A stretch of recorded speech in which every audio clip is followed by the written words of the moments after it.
8 months pregnant and exhausted, Bella Davis wiped sweat from her forehead as she chased after 3-year-old Emma in the park. The little girl had chocolate smeared across her face and was running toward the fountain with sticky fingers. "Emma, come back here," Bella called out, her voice strained from the weight she was carrying. Her back ached terribly, but the family she worked for as a nanny paid her just enough to survive in the tiny studio apartment Morris left her with. As she bent down to catch the giggling child, a shadow fell across them both. Bella looked up, shielding her eyes from the afternoon sun, and froze. A tall man in an expensive black suit stood before her, his dark eyes wide with shock and something that looked like relief. Behind him stood 3 other men in similar suits, all watching her intently like predators assessing their prey. "Bella," the man whispered, his voice barely audible. His hands trembled slightly as he reached toward her face, then stopped himself. "I found you." Bella instinctively stepped back, pulling Emma closer to her. Her heart pounded with a strange mix of fear and confusion. The men around him carried themselves with the kind of stillness that spoke of violence, and their leader commanded attention without saying a word. "I'm sorry. Do I know you? You're scaring the child." The man's face crumpled slightly, as if her words physically wounded him. "You don't remember me," he said, more to himself than to her. When he looked up again, his expression shifted into something harder, more controlled. "Of course, you don't remember me." He straightened, and suddenly the vulnerability was gone, replaced by an authority that made the air around them feel dangerous. "My name is Jae-sung. Kang Jae-sung. I need to get Emma home," Bella said firmly, though something about his voice made her stomach flutter in a way she couldn't explain. But as she turned to walk away, Emma broke free from her grasp and ran straight to Jae-sung, wrapping her tiny arms around his leg. Instead of being annoyed, Jae-sung knelt down immediately, his entire demeanor softening as he smiled at the child. "Hello, beautiful. What's your name?" His voice was gentle, but Bella noticed how his men automatically formed a protective circle around them. "Emma," the girl giggled, "you smell like my daddy's cologne." Jae-sung gently lifted Emma and handed her back to Bella, his fingers brushing against hers for just a moment. The contact sent an electric shock up her arm that she tried to ignore. "Bella, you're coming with me," he said quietly, but with an authority that brooked no argument. "I'm not going anywhere with a stranger," she replied, though her voice lacked conviction. "You're 8 months pregnant, working as a nanny, and living God knows where," Jae-sung said, his voice growing more intense. "You need proper care. You need protection." His eyes swept over her worn clothes and tired face with a possessiveness that should have frightened her, but somehow didn't. "You need to come home." Before she could protest, he was signaling to one of his men. "Take the child back to her family," he commanded in a tone that made it clear this wasn't a request. "Make sure they're compensated generously for any inconvenience, and ensure they understand that their silence about this encounter would be appreciated." The way he said the last part made Bella's skin prickle. This wasn't just a wealthy businessman. This was someone people feared. "Wait, I can't just leave Emma." "She'll be returned safely to her family within the hour," Jae-sung assured her, his hand finding the small of her back to support her weight. "They'll also find an anonymous donation in their account that will cover her college education. But you need medical attention immediately." "You can't just throw money at people and expect—" "I can do whatever I want," he said simply, and something in his tone made her believe him completely. "The question is what's best for you and the baby you're carrying." As they walked toward a sleek black car, Bella felt her legs growing weak. Jae-sung noticed immediately, sweeping her up into his arms despite her protests. "Put me down. I can walk." "No, you can't," he said firmly, and she could feel the strength in his arms, the controlled power of someone who was used to taking what he wanted. "You can barely stand. How long have you been pushing yourself like this?" As he settled her into the leather back seat, Bella found herself studying his face. There was something familiar about him, something that made her feel safe despite the obvious danger he represented. "Tell me about the baby," he said as the car pulled away from the park. "What about it?" she asked, one hand instinctively moving to her swollen belly. "When are you due? Do you know the gender?" His question seemed casual, but she could hear an underlying tension in his voice. Next month. It's a boy.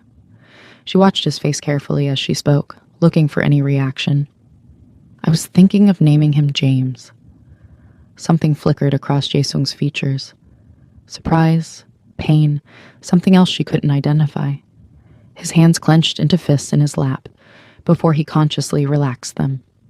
The car pulled up to massive iron gates that opened automatically, revealing a sprawling mansion that took Bella's breath away. This wasn't just wealth. This was power. You live here? She asked, her voice barely a whisper. We live here, he corrected, helping her out of the car. As they walked through the front door, Bella was overwhelmed by the opulence surrounding her.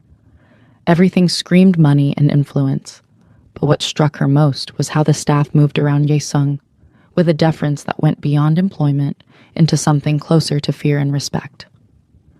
Sir, an older woman appeared immediately. Should I prepare the blue suite? The master bedroom, Jae-sung said without hesitation, and call Dr. Kim immediately.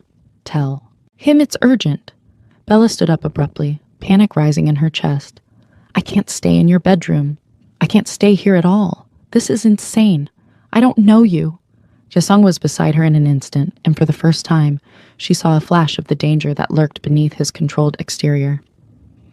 You will stay, he said quietly, because you have nowhere else to go, and because I won't allow you to put yourself or that baby at risk. You won't allow? She repeated, anger flaring despite her exhaustion. That's correct, he said, and there was steel in his voice now. You can fight me on this, Bella, but you won't win, and fighting me will only tire you out more than you already are. The casual way he acknowledged his own power should have terrified her, but instead it made her feel strangely protected. If you're sitting there wondering why a pregnant African woman has no memory of the Korean Mafia boss who's desperately searching for her, then you're exactly where you need to be. Drop a heart emoji in the comments if you're ready for this emotional journey, and don't forget to subscribe, because trust me, you do not want to miss how this unfolds. Dr. Kim arrived within 30 minutes, and after his examination, he spoke privately with Jae-sung in the hallway. Bella could hear the low murmur of their voices, but couldn't make out the words. When Jae-sung returned, his expression was grim. You're malnourished and exhausted. Dr. Kim says you need complete bed rest until delivery. I can't afford complete bed rest, Bella said practically. I have to work. Not anymore, Jae-sung replied. Your only job now is taking care of yourself and the baby. I can't just let you support me. I don't even know why you're helping me. Jae-sung was quiet for a long moment, studying her face, as if memorizing it. Let's just say I have a vested interest in your well-being. That night, as Bella lay in the most luxurious bed she ever experienced, she couldn't stop thinking about her mysterious benefactor. There was something about the way he looked at her, the way he seemed to know exactly what she needed, that suggested their connection ran deeper than random kindness. But every time she tried to reach for the memories that felt just out of grasp, her mind hit a wall. The accident took more than just her memories. It took her sense of who she was. The only person she could remember clearly from before was Morris. Morris, who promised to take care of her, but instead made her life a careful balance of walking on eggshells and accepting that she was lucky he tolerated her at all. Jae-sung sat in his study long into the night, staring at the DNA results he obtained and wrestling with memories that felt both precious and painful. The irony wasn't lost on him. He spent months searching for the woman he loved, only to find her carrying his child with no memory of how they created that life together. Finding her in that park, 8 months pregnant and working as a nanny with no memory of him at all, hurt him more than any physical wound ever could. His mind drifted back to the beginning, to the day that changed everything for him. Bella Davis walked nervously into the gleaming lobby of Kang Industries, clutching her portfolio and clearly trying to calm her racing heart. She applied for the personal assistant position to one of Seoul's most powerful businessmen, though rumors suggested his wealth came from sources that existed in the gray areas between legitimate business and something much darker. Jae-sung was in a particularly foul mood that day. His previous assistant quit after discovering exactly what kind of business he was really in, and he was tired of cycling through staff who couldn't handle the reality of working for someone whose empire was built on more than just corporate deals. When Bella walked into his office wearing a professional blue dress and an expression of nervous determination, his first thought was that she would last maybe a week before the intimidation factor sent her running. "Miss Davis," he said, not bothering to look up from the contracts he was reviewing, "tell me why you want to work for me." "Because I'm organized, efficient, and I pay attention to details that others miss," she replied, her voice steady despite the nerves he could sense beneath the surface. "And because I need this job more than I've ever needed anything in my life." The honesty in her answer made him look up. Most people who sat in that chair fed him carefully crafted responses designed to impress him. She was simply telling him the truth. "At least you're honest," he said. "Most people tell me what they think I want to hear." "Would you like me to tell you what you want to hear instead?" she asked, then immediately looked like she regretted the bold question. But the slight challenge in her voice, the spark of personality beneath the professional veneer, intrigued him. "What I want to hear," he said slowly, "is that you can handle working for someone with a complicated reputation without asking questions you don't really want answered." "Mr. Kang," she said, meeting his eyes directly for the first time, "I don't care if you're a businessman, a philanthropist, or something much more dangerous. I care that you need someone reliable, and I need a job that will let me take care of the people I love." Something shifted in his chest at her words. "The people you love?" "My fiancé," she said, and he could have sworn he felt something like disappointment settle in his stomach. "Morris, we're planning our wedding, and these things are expensive." Jae-sung felt a bitter smile cross his face as he remembered that moment. Even then, sitting across from the woman who would change his life completely, he should have known that anyone willing to make her responsible for funding their own wedding wasn't worthy of her. "Planning your wedding?" he asked, genuinely curious about this arrangement. "And you're handling the expenses?" "Well, yes," she replied, looking slightly confused by his question. "Morris is focused on his career right now, so the planning falls to me, along with, making sure we can afford everything." "How thoughtful of him," Jae-sung said, his tone dry enough to make her glance at him sharply. "Most grooms I know consider it their responsibility to ensure they can afford the wedding they're proposing. But perhaps Morris operates under different principles." Something flickered across her face. Uncertainty, maybe even embarrassment. "Morris is very career-focused," she said defensively. "He trusts me to handle these things." "I see," Jae-sung said quietly, though what he saw was a man who was taking advantage of her generous nature. "Well, Miss Davis, you're honest, direct, and apparently fearless. You start Monday." What he didn't tell her was that he made his decision the moment she walked through his door. Something about her presence lit up his cold office in a way that no amount of expensive lighting ever could. Over the following weeks, Bella proved to be everything she promised and more.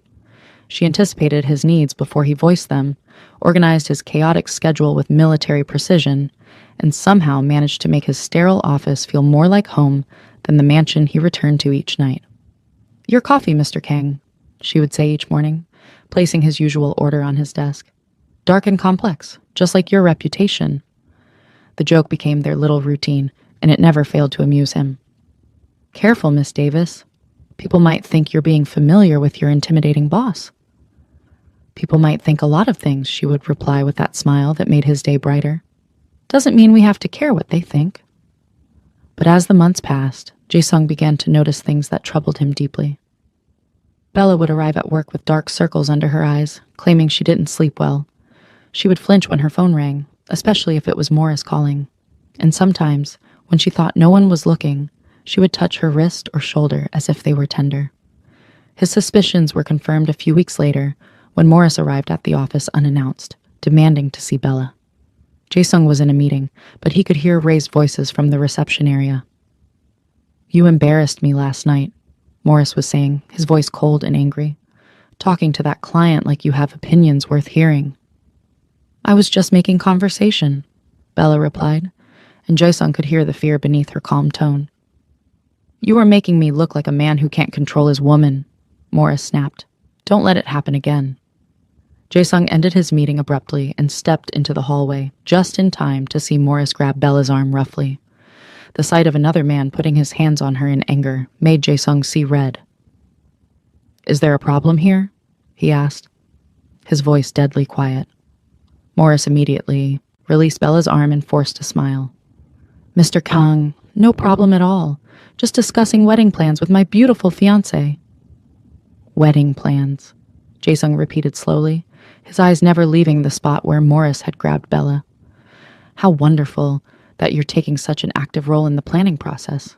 Though, I have to say, I'm impressed by your efficiency. Most couples spend months planning together." "Well, Bella handles most of the details," Morris said with a casual shrug that made Jae-sung's blood pressure spike. "I'm busy with work, you understand, but she's very capable." "Indeed she is," Jae-sung replied, his tone deceptively mild. "Miss Davis, would you mind preparing the Morrison contracts for my review?" It wasn't an urgent task, but it gave Bella an excuse to escape to her desk. As she walked away, Jae-sung noticed her rubbing her arm where Morris had gripped it. "Mr. Morris," Jae-sung said, turning his full attention to the other man, "I trust you understand that this is a place of business. My assistant's personal life shouldn't interfere with her work performance." "Of course not," Morris said, but there was something in his eyes that made Jae-sung's jaw clench. "Bella can be emotional sometimes. I'm just helping her stay focused on what's important." After Morris left, Jae-sung found himself watching Bella more carefully. The way she would apologize profusely for the smallest mistakes, as if she expected to be punished for imperfection. The way she would check her phone constantly, as if afraid of missing a call. Most heartbreaking of all, the way the light in her eyes seemed to dim a little more each day. "Bella," he said one evening when they were both working late, "you know you can talk to me if something is troubling you." She looked up from her computer, and for a moment he thought she might confide in him, but then she forced a smile and shook her head. "Everything's fine, Mr. Kang. Just wedding planning stress. You know how these things are." Jae-sung almost laughed at the absurdity of her statement. "Actually, I don't know how these things are. In my experience, wedding planning is usually a shared responsibility between partners." Something flickered across her face. Surprise, perhaps, that someone would expect Morris to participate in planning his own wedding. "Morris is very busy with his career," she said carefully. "He trusts me to handle the details." "How generous of him to trust you with planning and funding your own celebration," Jae-sung replied, his tone dry enough that she looked at him sharply. "It's not like that," she said, but there was uncertainty in her voice. "Isn't it?" he asked gently. "Bella, when was the last time Morris contributed anything to this relationship besides criticism and demands?" The question hung between them, and he could see her struggling with an answer that wouldn't come. The breaking point came 6 months into her employment, on the night that would change everything between them. Kang Industries just secured the biggest deal in the company's history, and Jae-sung insisted on celebrating with the core team that made it possible. At the restaurant, Bella was quieter than usual, picking at her food and checking her phone repeatedly with increasing anxiety. "Everything all right?" he asked her quietly while the others were distracted by toasts and laughter. "Morris wanted me home by 8, she said, glancing at her watch. "It's already past 9. "You're an adult, Bella," he replied carefully.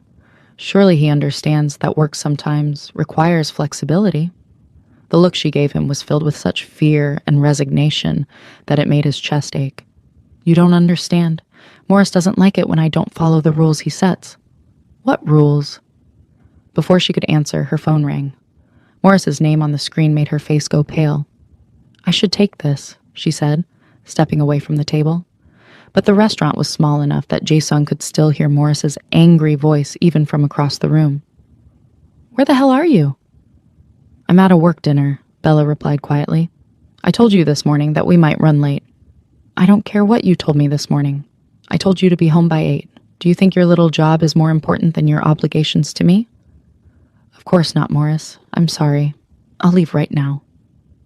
"You'll leave when I'm done talking," Morris snapped. "And when you get home, We're going to have a serious conversation about priorities. Jae-sung watched Bella's shoulders slump in defeat, and something inside him snapped. Without thinking, he stood and walked over to where she stood. "Give me the phone," he said quietly.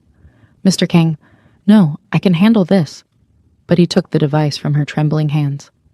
"Morris," he said into the phone, his voice carrying just enough edge to make it clear this wasn't a social call. "This is Jae-sung Kang, Bella's employer." The silence on the other end was telling, followed by Morris's voice, noticeably more respectful. "Mr. Kang, I apologize. I didn't realize—" "Miss Davis is attending a mandatory company celebration," Jae-sung interrupted, letting just a hint of his true nature seep into his tone. "She will be home when our business is concluded, which will be when I decide our business is concluded. I trust you understand." "Yes, sir. Of course. Jae-sung ended the call and handed the phone back to Bella, whose eyes were wide with shock and something that looked like gratitude. "You didn't have to do that," she said softly.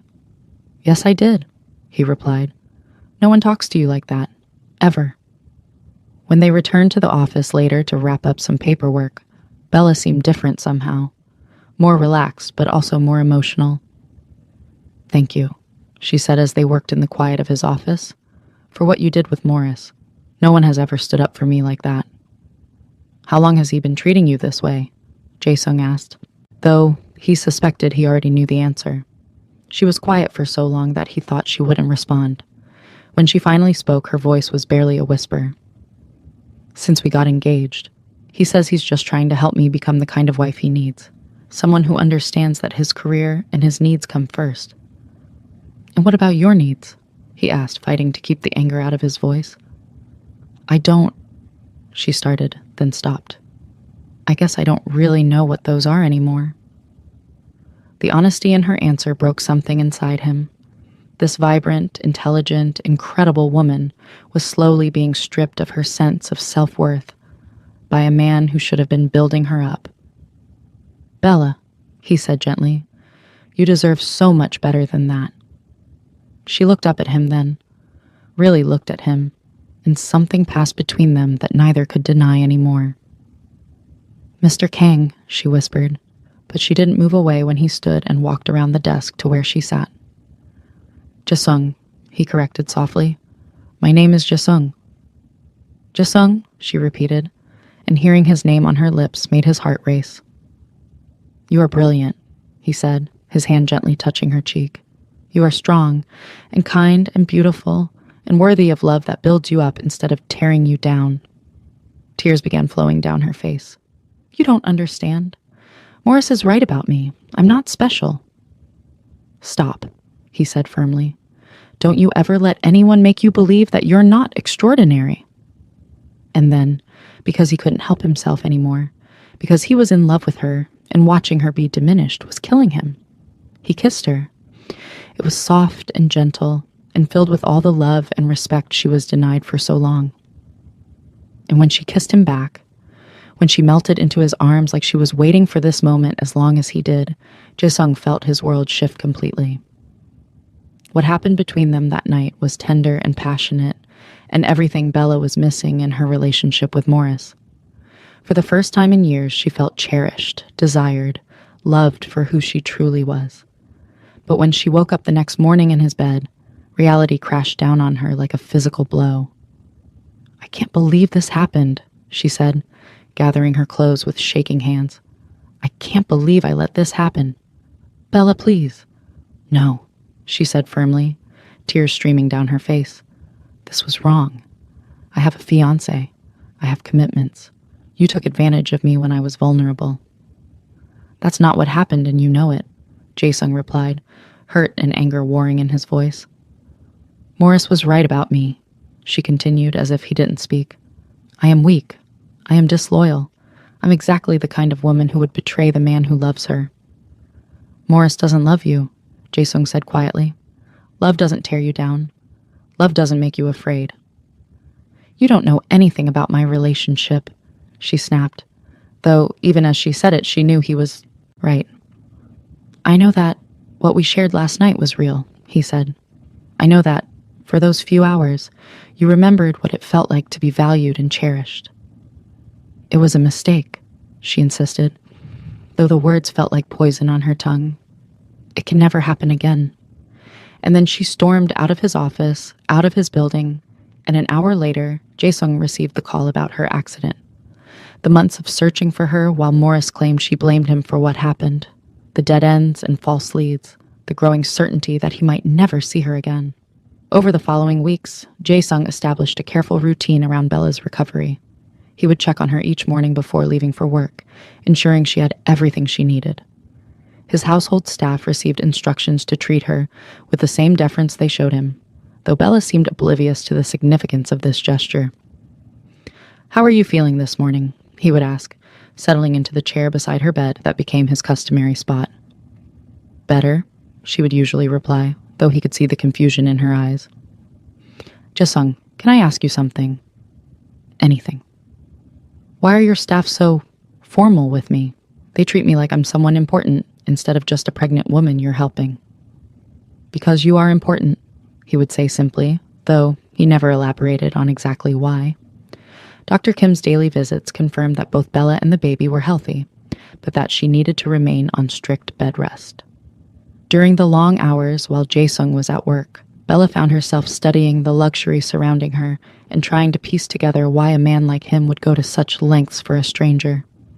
The expensive maternity clothes that appeared in the closet in exactly her size. The way he seemed to know her preferences for food and drink without asking. Most puzzling of all, the way he sometimes looked at her, not like someone he was helping out of kindness, but like someone he lost and found again. "Tell me about your business," she said one evening as he brought her dinner. "What would you like to know?" he asked carefully. "What kind of work requires 3 bodyguards and bulletproof cars?" "The kind where people sometimes disagree with my methods," he said with a slight smile that didn't reach his eyes. "Are you dangerous?" she asked directly. "Very," he replied without hesitation. "But never to you." "How can you be so sure?" "Because hurting you would be like hurting myself," he said quietly. "And I've endured enough pain for one lifetime." The intensity in his voice made her shiver. "You talk like you know me." "I do know you," he said simply. "Better than anyone. But I don't remember you at all." "I know," he said, and the sadness in his voice was unmistakable. "But that doesn't change how I feel." As her due date approached, Bella began experiencing an increasingly strong urge to leave. There was something inside her that kept insisting she didn't belong in this life of luxury and protection, that she should take the baby and find her own way. But every time she seriously considered it, something would stop her. The first time, she actually packed a bag and made it to the front door before overwhelming anxiety forced her back upstairs. The panic was so intense she could barely breathe. "I don't understand what's wrong with me," she told Jae-sung after another failed attempt to leave.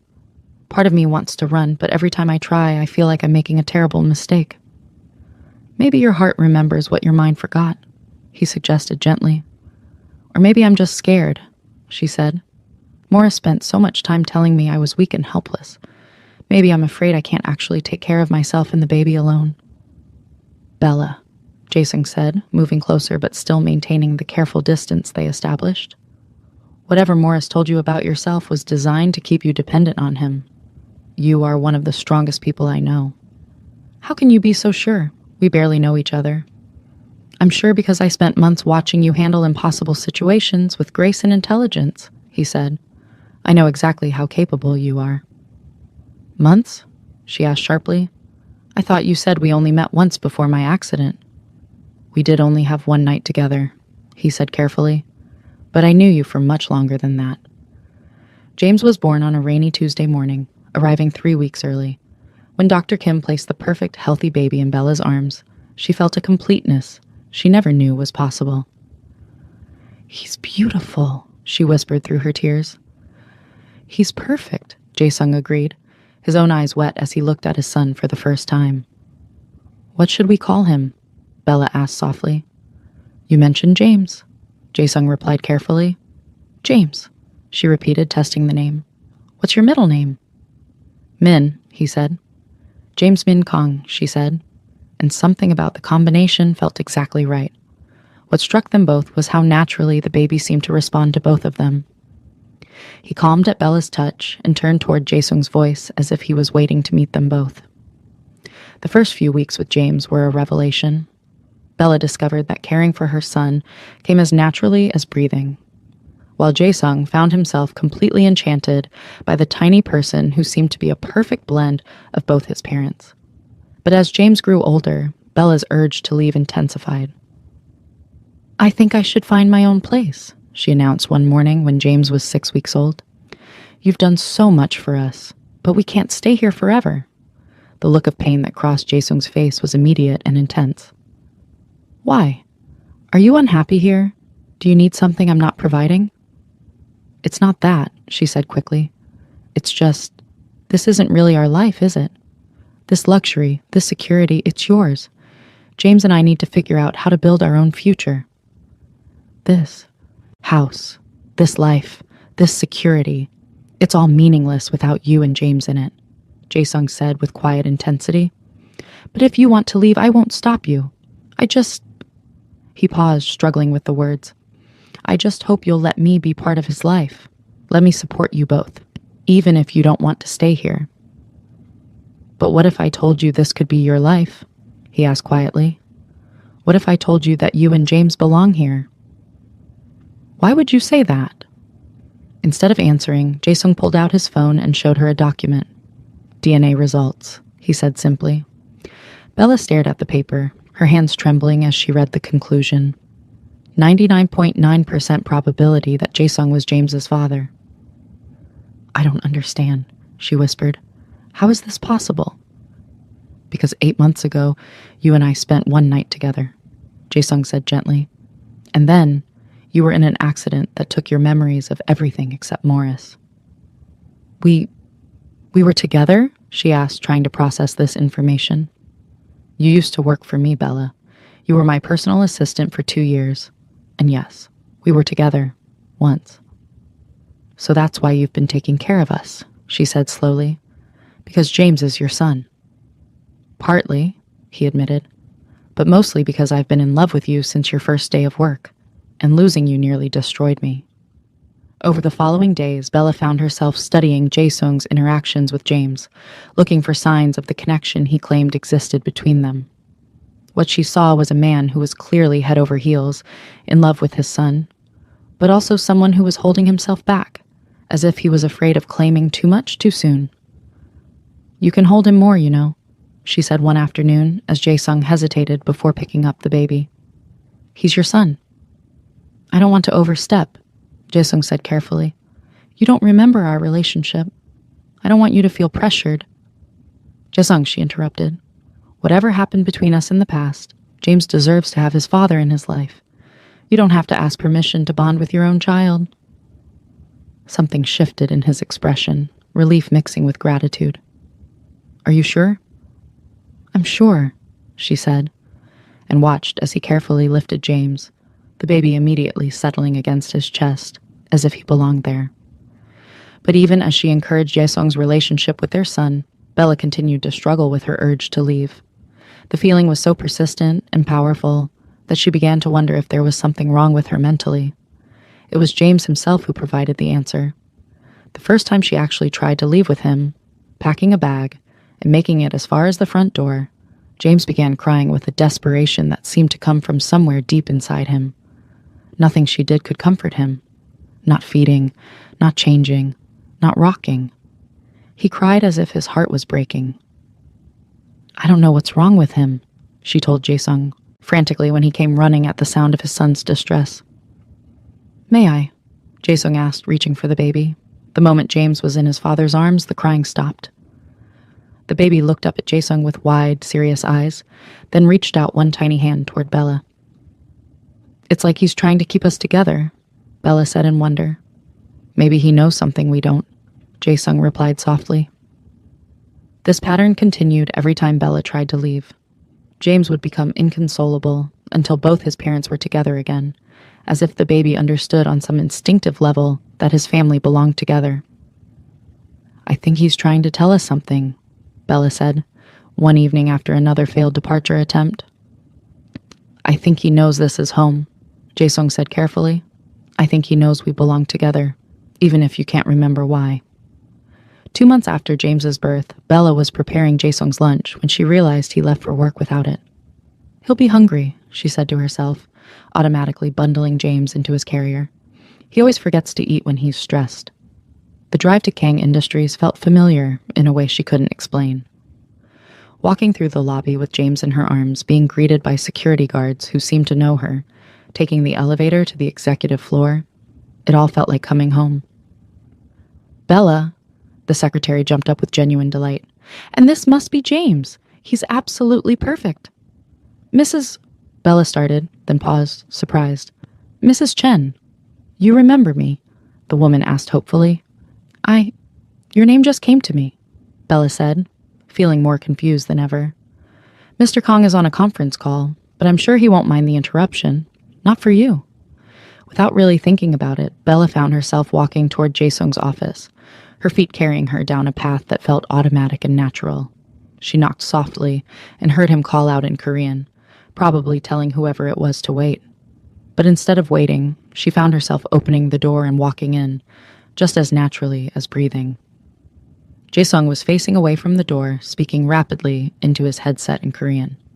His posture was tense with stress, and without thinking, Bella moved to his desk and set down his lunch in exactly the right spot, not too close to his computer, but within easy reach. Then, as automatically as she entered his office, she moved behind his chair and began massaging the tension from his shoulders. The moment her hands touched him, everything stopped. Jae-sung went completely still, his conversation faltering mid-sentence. The familiar feel of her hands, the automatic way she knew exactly where he was tense, the muscle memory of a routine they shared for months, it all came crashing back to him in a rush of emotion so powerful he could barely breathe. Slowly, he reached up and covered her hands with his own, marveling at how perfectly they fit together. How right this felt after months of careful distance. "Gentlemen," he said into his headset, his voice rough with emotion, "I need to call you back." He ended the call and slowly turned his chair around to face her. Bella was staring down at him with wide, wondering eyes, fragments of memory beginning to surface like pieces of a puzzle, finally falling into place. "I remember this office," she whispered. "What else do you remember?" he asked gently, afraid to hope but unable to stop himself. "I remember..." She paused, more images flooding back. "I remember working here, late nights, bringing you coffee, organizing your schedule." Her voice grew stronger as more pieces clicked into place. "I remember feeling safe here, important." "You were important," he confirmed. "You were everything." "I remember Morris calling, getting angry when I worked late. I remember you defending me, standing up to him." Tears began to flow as the memories became clearer. "I remember thinking that no one ever protected me like that before." "And do you remember the celebration dinner?" he asked softly. "The night everything changed?" "I remember drinking too much because Morris was cruel to me earlier," she said, the full memory returning now. "I remember feeling broken, worthless. And you told me I was beautiful. You told me I deserved better." "You did deserve better," Jae-sung said, standing slowly and moving closer to her. "You deserved everything." "I remember kissing you," she whispered, reaching up to touch his face. "I remember feeling more alive in that moment than I did in years. I remember thinking that this was what love was supposed to feel like. And then I got scared," she admitted, tears flowing freely now. "I was so conditioned to believe that Morris was all I deserved, that love was supposed to be hard and painful. What I felt with you was so different, so easy and natural that it terrified me." "So you left?"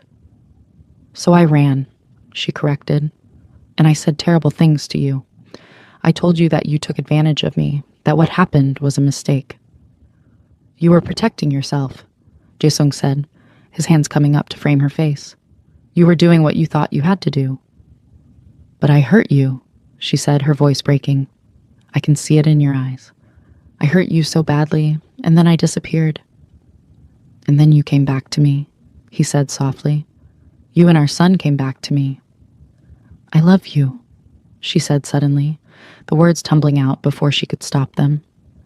I think I have all along, even when I couldn't remember why. I think that's why I couldn't leave. My heart knew what my mind forgot. I love you too, he replied, leaning down to kiss her forehead gently. I never stopped loving you. They stood there in his office, holding each other and their son, finally complete after months of separation and confusion.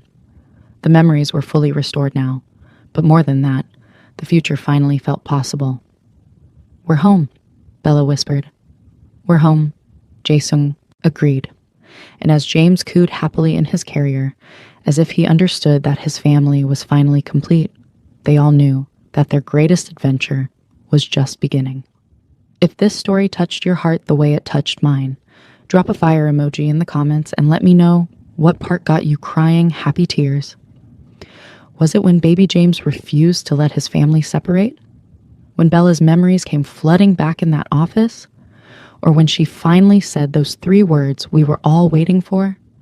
Hit that like button if you believe in second chances and true love that survives everything, even amnesia. Don't forget to subscribe because you absolutely do not want to miss the next incredible romance I have coming for you. These stories of love, loss, and beautiful reunions are exactly what your soul needs right now. See you in the next one.